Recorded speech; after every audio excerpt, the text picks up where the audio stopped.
Julio De Vido está en línea y está también Walter Gubar, que ayer proponía justamente esta entrevista. Le vamos a dar un marco a la entrevista con Julio De Vido, ¿te parece, Walter?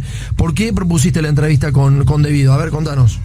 Bueno, mira, Tomás, a mí me parece que Julio De Vido fue un gran protagonista tanto del gobierno de Néstor Kirchner como del gobierno de Cristina Fernández de Kirchner. Tuvo una gran experiencia, digamos, de gobierno y entonces hoy tiene la posibilidad, digamos, después de haber pasado por la cárcel, por toda esa persecución política, porque yo creo que él fue uno de los nombres elegidos para ser perseguidos por el macrismo.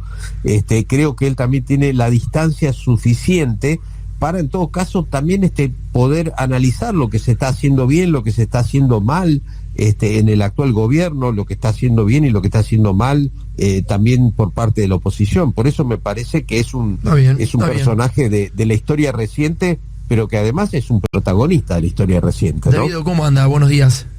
Hola, buen día, Tomás, ¿cómo estás? Un saludo a usted y a Gudva también. Bueno, Julio, entonces la primera pregunta es eso, ¿no? ¿Cómo está viendo el país? Sí, no lo veo bien.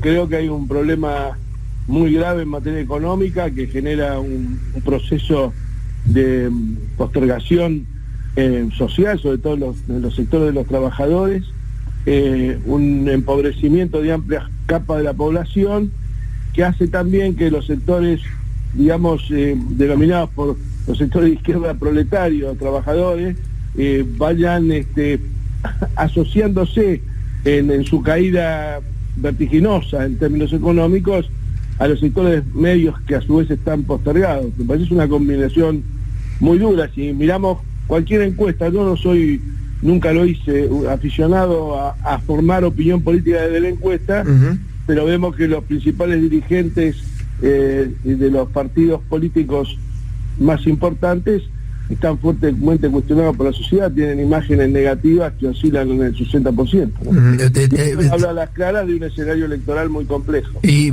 estamos cerca de que se vayan todos o no? ¿O estamos verdaderamente tranquilos con esa situación?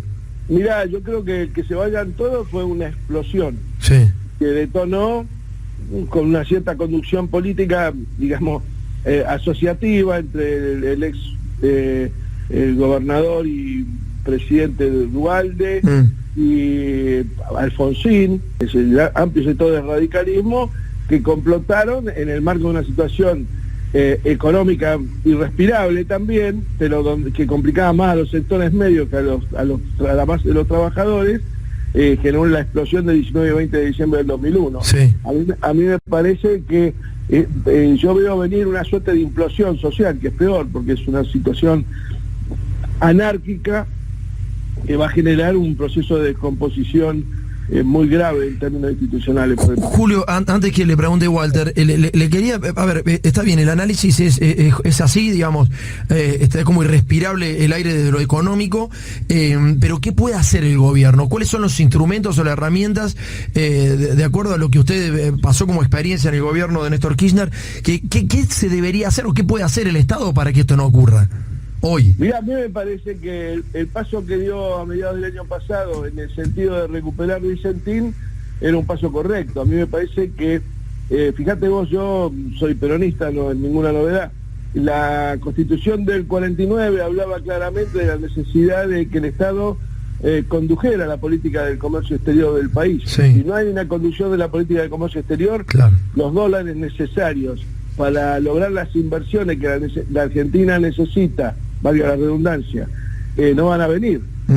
No hay forma de llevar adelante un proceso de reconstrucción nacional si el Estado no maneja el producto de los excedentes exportables del país. No hay ninguna salida. Inclusive, los propios acreedores, en vez de estar pensando que esto se resuelve, que le vamos a poder pagar con equilibrio fiscal, lo que le vamos a poder pagar en el marco de eliminar ministerios, como ayer, bueno, lamentablemente el ex ministro de Salud de Macri reconoció que la salud dejó de ser prioridad en ese momento, en abril de 2018, no hay salida, y mucho menos si dejamos en manos de las petroleras, esencialmente, la política energética del país. Creo que la mejor muestra de ello es la ley de biocombustibles, que claramente generaba la posibilidad de una competencia en el mercado interno de combustible, una tensión que era saludable para el mercado y fundamentalmente para desdolarizar los precios de la economía, igual que el comercio exterior. Si no se desdolariza la economía, recuperando el comercio exterior, y las concesiones de servicios públicos privatizadas en la década del 90, no hay salida. No hay salida. Walter. Sí, Julio, ¿usted no cree que por un lado la pandemia, por otro lado la crisis económica global, mundial, y por otro lado en el caso de la Argentina el endeudamiento es lo que tienen un poco atado de manos al gobierno en el tema económico y en el tema distributivo? Mirá, la pandemia es un elemento que no es político, es exógeno a la política. La política lo que debería estar brindando respuesta y planificación para encarar el día después, que yo creo que está cercano. Tal vez no va a ser el mismo mundo que vimos en marzo del 2020, que tampoco era muy favorable para la Argentina, producto de un gobierno neoliberal encabezado por el expresidente Macri, que hizo una catástrofe en el país. Esa catástrofe nunca fue denunciada, más que en algunos discursos del presidente en el Congreso, pero no había una política activa de denuncia. Y bueno, y cuando hubo algún intento, mirá lo que le pasó a Tomás Méndez en C5N. Cuando hay algún intento de denunciarlo, de avanzar sobre ello, los escrachan. Mirá, yo te voy a hacer muy claro. El día que a mí me detuvieron, Mariana Fabiani en Canal 13 estaba con la Vidal en el programa de ella en Canal 13, incitando a la gente a ir a mi casa a escracharme. ¿Quién estaba en mi casa? Mi hijo menor. Esto te muestra claramente el nivel de falta de equidad que hay en la formación de opinión y en el sentido común que le fabrican a la sociedad de los grandes medios monopólicos. Julio, de todas maneras, me parece que esa pelea la ganó la derecha, ¿no? Digo, cuando no pudimos aplicar la ley de medios de comunicación, que era una ley absolutamente democrática e indiscutible, si la gente realmente, si todo, digamos, yo tuve la posibilidad de conocerla porque la estudié, porque, bueno, me formaron pensando en una nueva ley de información en la Argentina, de comunicación, de medios, etcétera. Cuando no se pudo aplicar, se perdió la batalla por la democratización de la información. Y agrego, y cuando no se pudo estatizar Vicentín también, ¿no? Sí, pero vamos a la ley de medios. Yo coincido 100% con lo que dice Tomás. Yo la apliqué en el Ministerio de Planificación.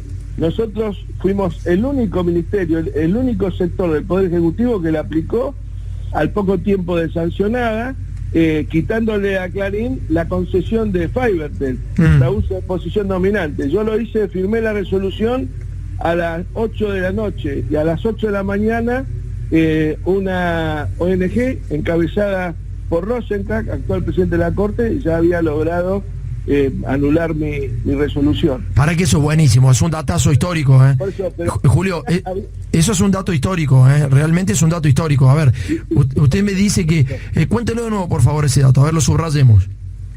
La resolución era la resolución 100 del Ministerio de la Secretaría de Comunicaciones, avalada por el Ministerio de Planificación. Sí.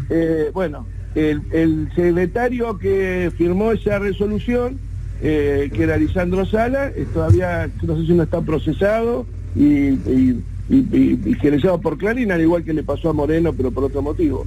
Y particularmente creo que fui 2 años preso por eso. Ahora, la negociación que se llevó adelante de la Secretaría Legal y Técnica de la Presidencia, encabezada por el doctor Zanini, fue un fracaso en la aplicación de la ley, y yo creo que en el aborto de esa gestión, en el fallido de esa gestión, estuvo el fracaso de nuestro gobierno de no aplicarla durante nuestro periodo de gestión.